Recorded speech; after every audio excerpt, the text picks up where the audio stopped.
Livro A Recompensa da Honra, capítulo 12, Honrando nossos irmãos, parafraseando Mateus 10, do 40 ao 42. Quem vos honra, a mim me honra, e quem me honra, honra aquele que me enviou. Quem honra um profeta no caráter de profeta, receberá galardão de profeta, e quem honra um justo no caráter de justo, receberá o galardão de justo. E quem honrar um destes pequeninos, até com um copo de água fria, por ser ele meu discípulo, em verdade vos digo, de modo algum perderá o seu galardão. Agora vamos passar daqueles que se encontram em posição de autoridade sobre nós para aqueles que estão no nosso nível. Não estamos em posição superior a eles, nem eles estão em posição superior a nós. Isso identifica o segundo grupo de que Jesus fala. Quem honra o justo no caráter de justo receberá o galardão de justo. A dupla recompensa. Em primeiro lugar, permita-me começar com um testemunho que exemplifica a honra nesse nível. Por um bom tempo, levei minha família para fazer cruzeiros anuais. Nossos filhos nunca reclamaram das enormes viagens que eu e Lisa fazíamos para levar a palavra de Deus a pessoas em todo o mundo. Eles não somente deram total apoio ao nosso chamado, como também demonstraram grande entusiasmo a respeito. Apreciamos muito a provisão de Deus para nós no sentido de recompensá-los com férias especiais no final de cada ano. Nossos garotos adoram os cruzeiros porque não podemos ser alcançados pelo telefone celular, nem enviar ou receber e-mails.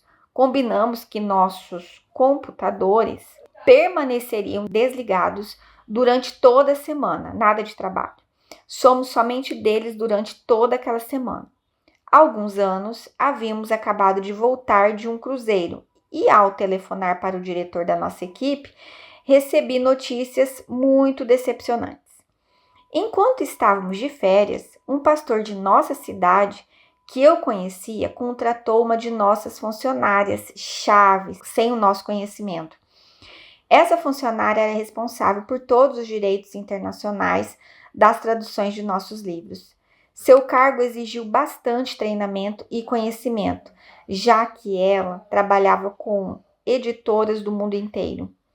Desenvolver um canal de comunicação e de relacionamento com elas foi um fator crucial que exigiu tempo.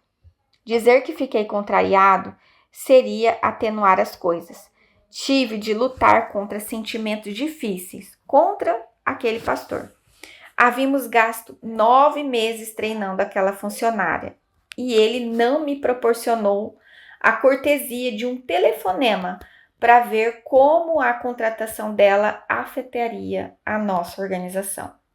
Eu poderia entender melhor aquela atitude se ele não fosse salvo e trabalhasse no mundo secular, mas o ministro contratar alguém que pertencia a outro ministério, sem primeiro discutir a questão de líder para líder, simplesmente não fazia sentido no âmbito do reino.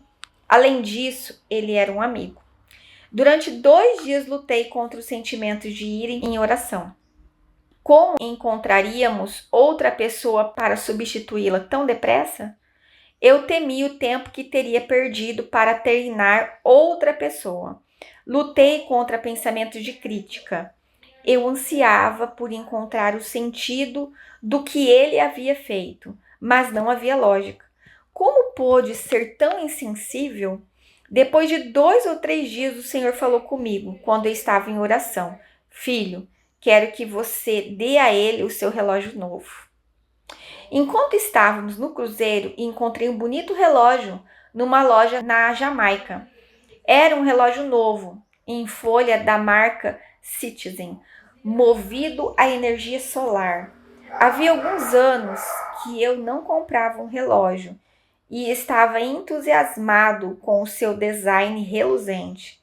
Quando Deus falou comigo, não demorei muito para perceber a sua sabedoria. Ele estava me dando oportunidade de liberar qualquer pensamento errado que eu estivesse desenvolvendo no meu coração com relação a esse pastor. E substituí-lo por honra. Ele estava me protegendo de abrigar um sentimento de ofensa e protegendo o meu relacionamento tanto com ele quanto com o pastor.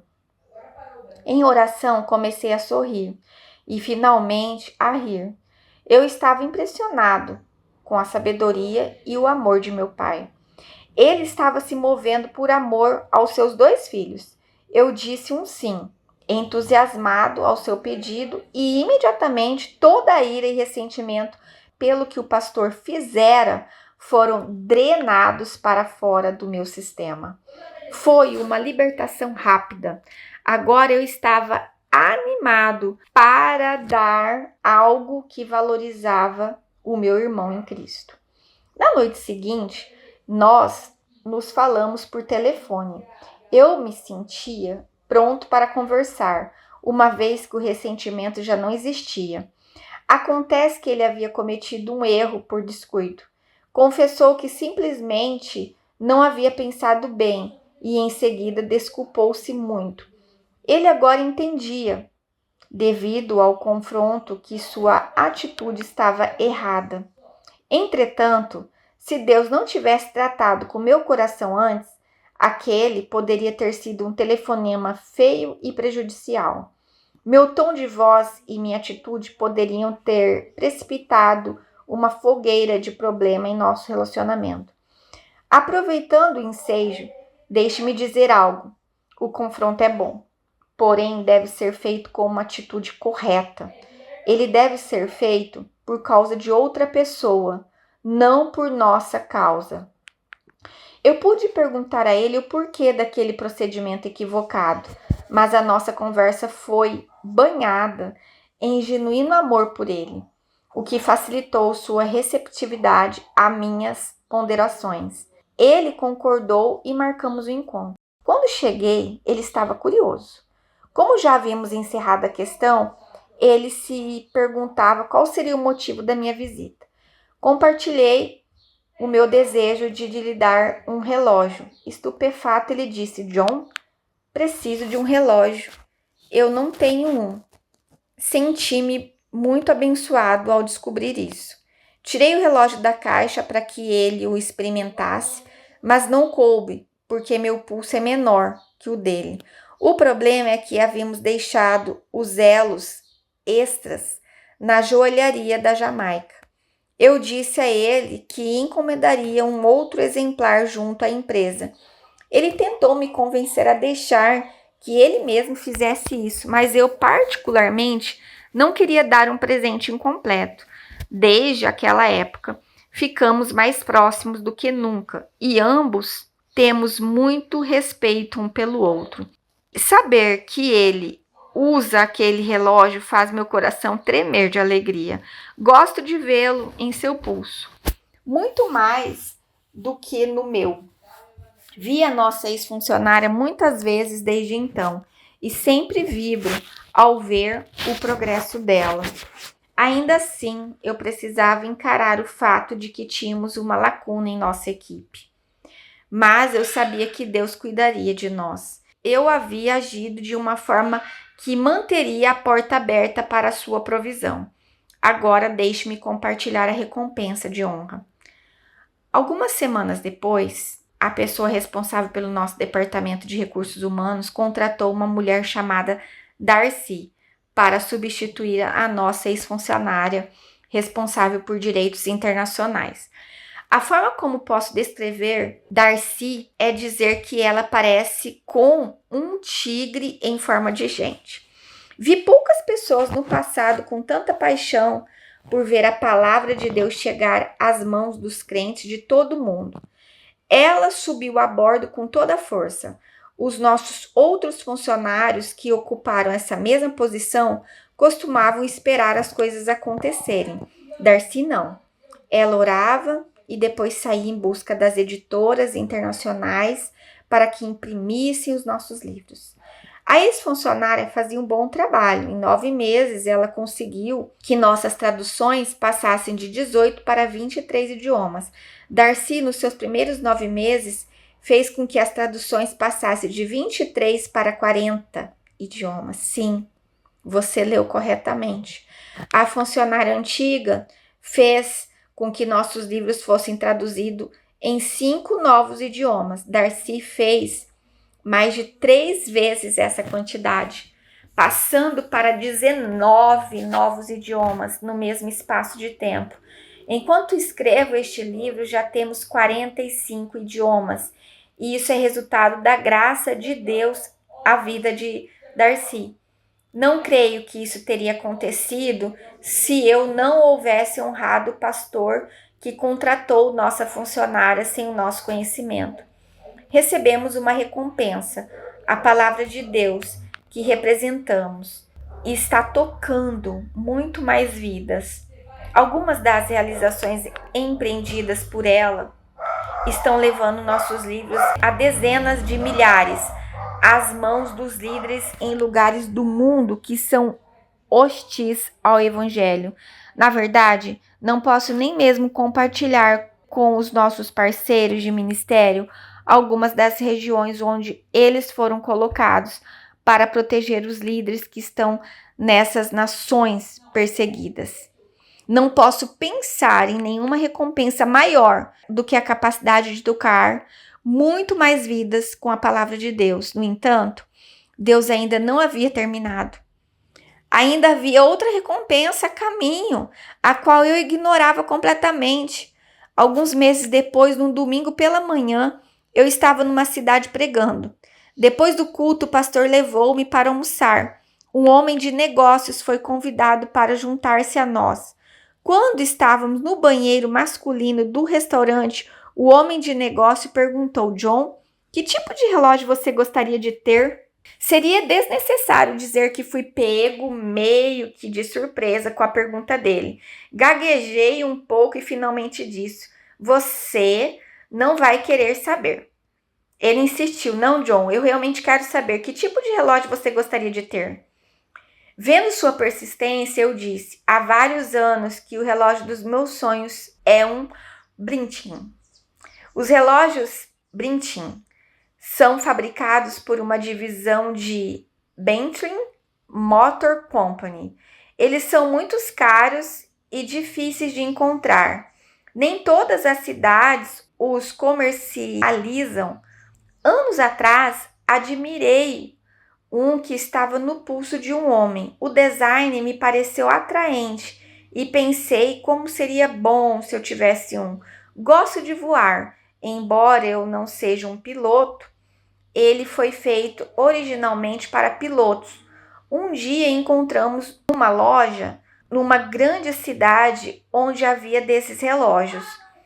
Liz e eu ficamos um pouco surpresos com o preço e eu me decidi a não gastar uma quantia tão alta com um relógio, mas ainda assim continuei gostando dele. Ao ouvir minha resposta, o homem de negócios levantou a manga de seu casaco e retirou de seu bolso um relógio Brintin Navitimer, de último tipo. Ele colocou em meu pulso e eu disse com um sorriso: John, enquanto você estava falando no culto esta manhã, Deus me disse para lhe dar esse relógio. Fiquei confuso. Eu estava sem fala e estupefato ao mesmo tempo. Ele jamais poderia saber sem que Deus lhe dissesse que era o meu relógio favorito. Para tornar as coisas ainda mais encantadoras, era um modelo aviador de último tipo. Quais eram as chances de que aquele homem tivesse aquele relógio específico em seu pulso? Algumas horas depois do choque inicial por ter recebido o relógio, veio o pensamento de como dera meu relógio novinho em folha para honrar o pastor. Havia alguns meses. Agora eu entendia que Deus estava fazendo o que ele disse que faria, honrando-me em retribuição. Pois, lembre-se que ele diz: aos que me honram, honrarei. 1 Samuel 2,30. Você poderia dizer: mas John, você não honrou a Deus, você honrou o pastor. Lembre-se que Jesus disse: quem honra o meu servo, a mim me honra, e quem me honra, honra o Pai. Mateus 10,40. Todas as vezes que olho para o relógio e ele está no meu pulso, agora enquanto escrevo, eu o vejo como um lindo presente de meu pai. Ele significa muito para mim do que se eu tivesse ido à loja e comprado o relógio pessoalmente.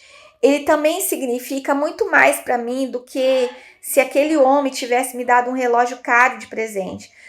Não é o relógio, mas o sentimento que está por trás dele, que significa tanto.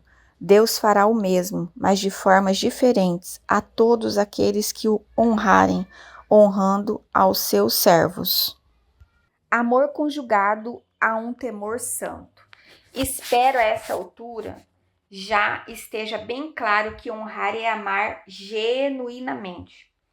É necessário que tenhamos santo temor, bem como um amor incondicional, para andarmos no caminho da verdadeira honra. A Bíblia ensina que o amor seja sem hipocrisia, detestai o mal, apegando-vos ao bem. Amai-vos cordialmente uns aos outros com amor fraternal, preferindo-vos em honra uns aos outros. Romanos 12, de 9 a 10. Há tanta coisa nesses dois versículos. Em primeiro lugar, Paulo declara que no verdadeiro amor não há hipocrisia. Uma definição de hipocrisia é o ato de esconder o verdadeiro caráter de alguém ou suas verdadeiras intenções. Isso se caracterizaria por alguém que age como se honrasse você externamente com seus atos e palavras, mas que no fundo o critica, inveja ou até despreza. Ou que, na sua ausência, derruba, difama ou calunia você. No sul dos Estados Unidos, desenvolveu-se uma cultura que poderia facilmente levar a isso. Todos nós já ouvimos falar da hospitalidade sulista, dos cavalheiros do sul ou da beleza do sul. Esses termos subentendem que os habitantes dessa parte do país são propensos à cortesia e à honra. Mas o que aconteceu com algumas pessoas criadas desse modo foi que elas aprenderam a entender a essa expectativa por meio do fingimento e não da verdade. Em tempos passados, testemunhei que alguns indivíduos do sul dos Estados Unidos falavam cruelmente dos outros na ausência deles, apenas para mais tarde encontrá-los tratando e falando com essas mesmas pessoas com aparência de grande honra, amor e até respeito. Por outro lado, outras partes do país são diferentes. As pessoas não precisam atender a essas expectativas, então elas tendem a ser mais diretas. Particularmente, fico impressionado com as que moram no Nordeste. É comum que, caso não gostem de vocês, elas digam isso bem na sua frente. Elas não foram treinadas para fingir. Antes costumam ser autênticas ou, melhor dizendo, rudes. Para darmos verdadeira honra é preciso fazê-lo sem hipocrisia. Honrar com fingimento levará apenas à decepção. Definitivamente não há recompensa para aquilo que é falsificado. Paulo continua: o amor seja sem hipocrisia. Detestai o mal, apegando-vos ao bem. Detestar o mal e apegar-se ao bem é o temor do Senhor. Provérbios 8:13 declara: o temor do Senhor consiste em aborrecer o mal. O temor do Senhor nos livra do engano e impede que fiquemos cegos diante de um comportamento hipócrita. Vamos examinar novamente a repreensão de Deus com relação a isto. Visto que esse povo se aproxima de mim e com a sua boca e com seus lábios me honra, mas o seu coração está longe de mim, e o seu temor para comigo consiste só em tradições aprendidas mecanicamente. Isaías 29:13. A palavra mecânico é definida como repetição frequente de palavras ou sons sem atentar para o seu significado ou para seus princípios. Deus declara que o povo demonstra honra com a sua boca e, em outras partes do livro de Isaías, com suas ações, mas o seu coração não está naquilo. Isto é, honrar com hipocrisia, o que absolutamente não é honra, porque eles são dados a esse comportamento? Por causa da ausência do temor do Senhor, o seu temor para comigo é mera rotina, algo que simplesmente se tornou um hábito. Isto é visto com muita frequência no âmbito eclesiástico. Estamos tão focados na necessidade de sermos polidos que perdemos o costume de falar o que está em nosso coração. Deixe-me dar um exemplo. Steve está apressado para uma reunião. Ele está 5 minutos atrasado e é crucial que chegue a tempo. Enquanto caminha pela rua movimentada, ele bate os olhos em Jim, um irmão da igreja, a quem não vê há semanas, caminhando no sentido oposto do outro lado da rua. Ele pensa, oh não, espero que Jim não me veja, não tenho tempo mesmo para conversar. E além disso, ele nem é uma pessoa de quem eu goste muito. De repente, os olhos de Jim e Steve se encontram e Jim imediatamente começa a atravessar a rua para cumprimentar seu irmão em Cristo. Agora Steve percebe que terá de cumprimentar Jim ou será considerado grosseiro. Ele então vai ao encontro de seu irmão na fé, que está atravessando a rua e decide falar primeiro, já que está com pressa e precisa que esta interação termine logo. Jim, glória a Deus, que bom ver você. Jim devolve o cumprimento e pergunta, como Steve está passando? Steve diz, estou ótimo, mas sabe, estou atrasado para uma reunião. Então, que tal eu ligar para você e a gente marcar para almoçar qualquer dia? Os dois se separam. Vamos dar uma olhada na breve conversa entre Steve e Jim. Em primeiro lugar, ele diz, glória a Deus, que bom ver você. Steve não estava sequer pensando em Deus naquele instante. Esse é apenas seu modo rotineiro de falar, uma maneira de demonstrar entusiasmo e mostrar sua fé quando vê um irmão em Cristo. Em segundo lugar, não foi bom ver Jim.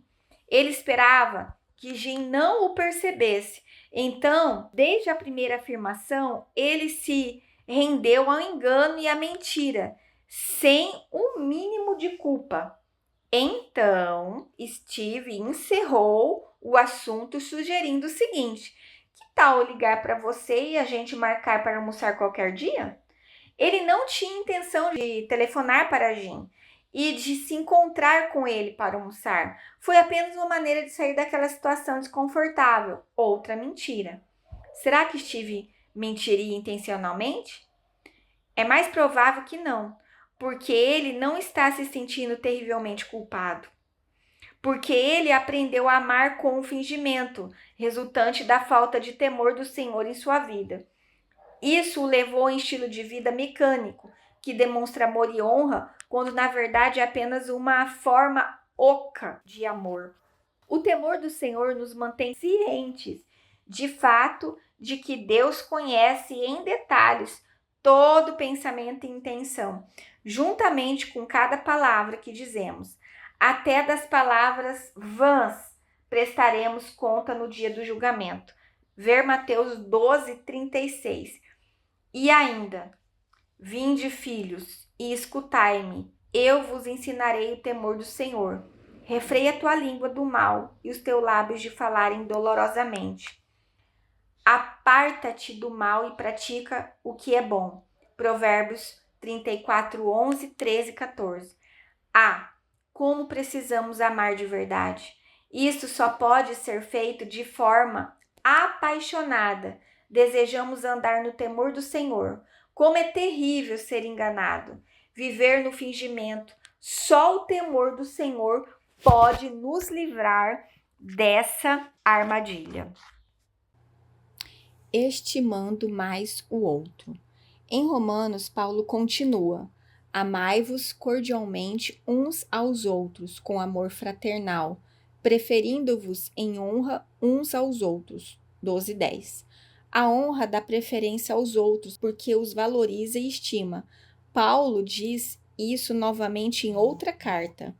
Se há, pois, alguma exortação em Cristo, se alguma consolação de amor, alguma comunhão do Espírito, se há estranhados afetos e misericórdias, completai a minha alegria, de modo que penseis a mesma coisa, tenhais o mesmo amor, sejais unidos de alma, tendo o mesmo sentimento.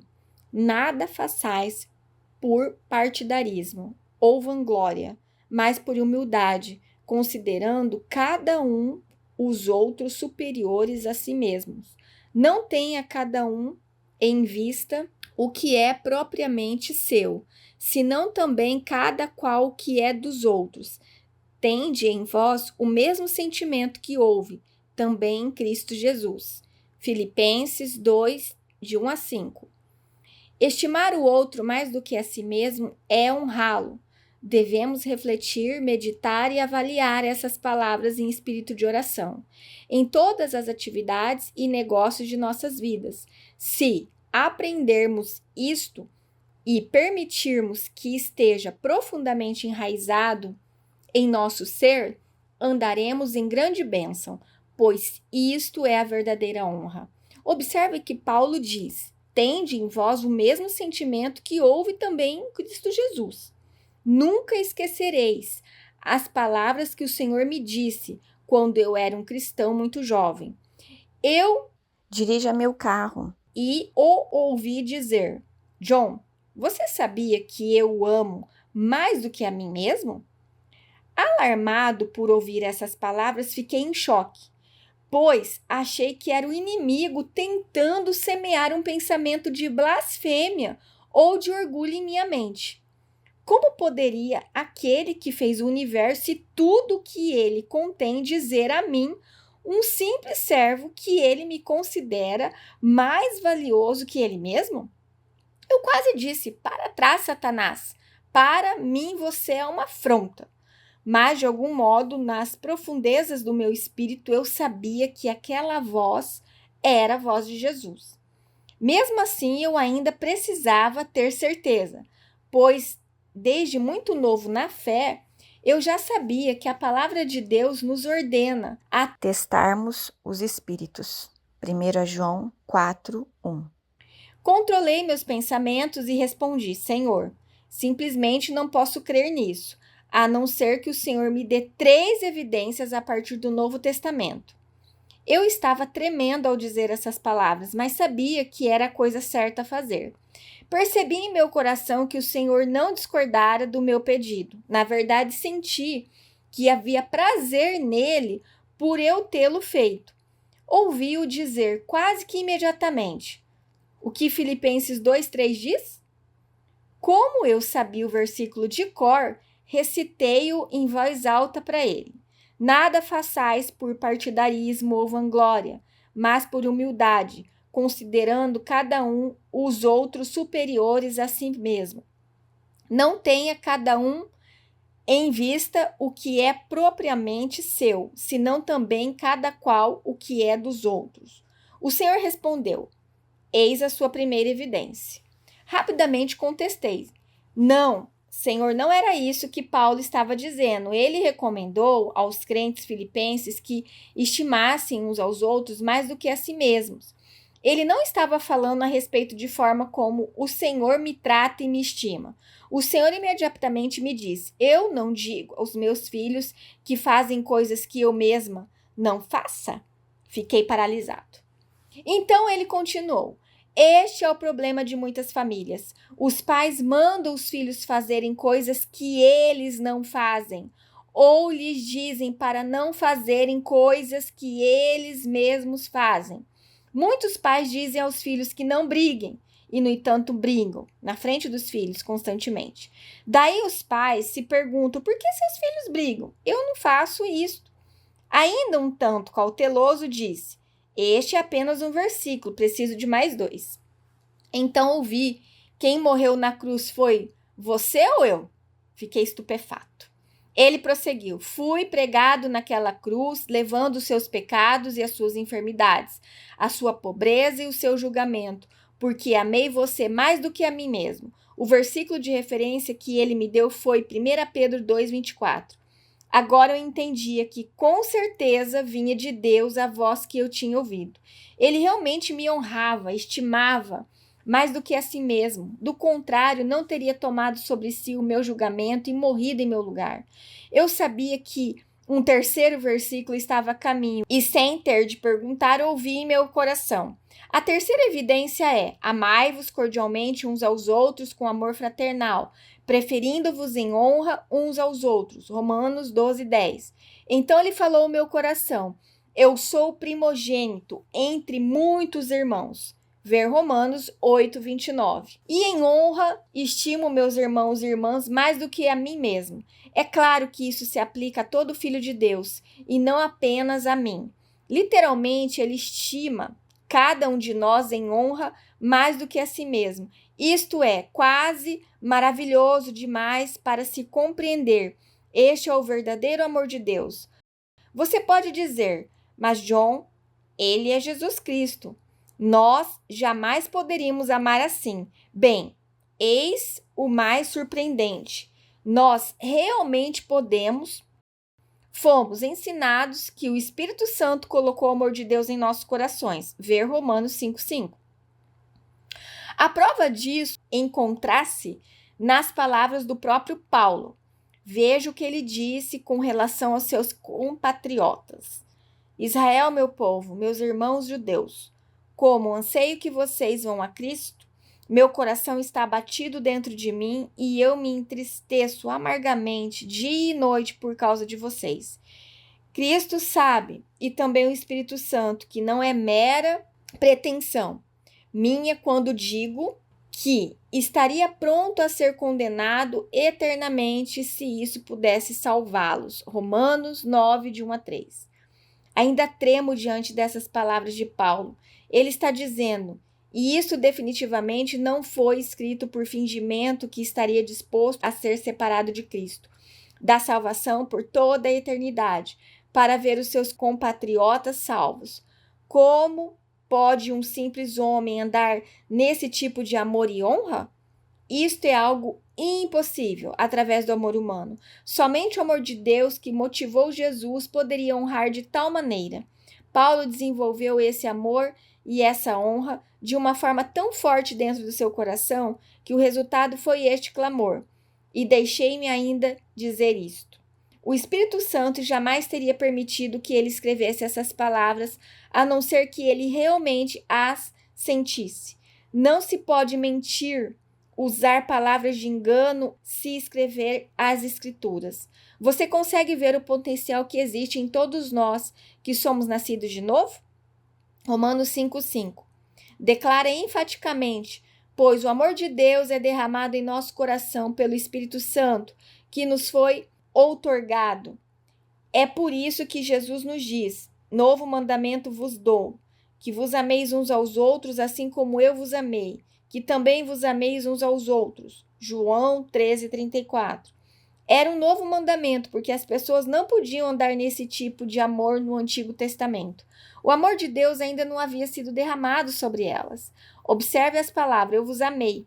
Ele se entregou por nós completamente, foi separado do Pai, clamou, meu Deus, por que me abandonaste? Mateus 27:46. Ele optou intencionalmente por se tornar pobre, separado de Deus, para que pudéssemos ter vida eterna. Ele nos honrou até o mais alto nível, e Paulo foi capaz de dizer sinceramente as mesmas palavras com relação aos seus patrícios. Ó Pai, ajuda-nos a andar nesta forma de amor. Tu nos deste o potencial, agora precisamos desenvolvê-lo em cooperação com o Espírito Santo. Isto, queridos irmãos, é a verdadeira honra, reputarmos nossos irmãos em Cristo e aqueles que precisam de Jesus como preciosos, importantes e valiosos. Isso nos motivará a darmos para a obra do reino de todas as formas, seja servindo, orando ou contribuindo financeiramente. E nos encorajará a fazer o que os macedônios fizeram. A honra que eles tinham era semelhante à de Cristo, e Paulo usou o amor deles para incentivar os crentes de Corinto. E agora, irmãos, vos fazemos conhecer a graça de Deus dada às igrejas de Macedônia. Em muita prova de tribulação houve abundância do seu gozo, e a sua profunda pobreza transbordou em riqueza da sua generosidade, pois segundo as suas posses, o que eu mesmo testifico, e ainda, acima delas, deram voluntariamente, pedindo-nos, com muitos rogos, o privilégio de participarem desse serviço, que se fazia para com os santos.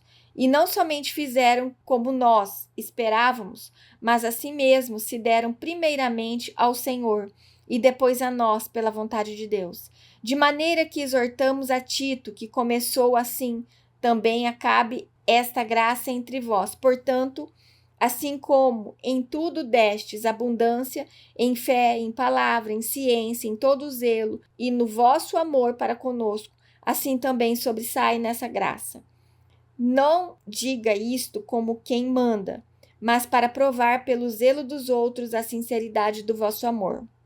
Pois já conheceis a graça de nosso Senhor Jesus Cristo, que sendo rico por amor de vós, se fez pobre, para que, pela sua pobreza, vos tornasseis ricos.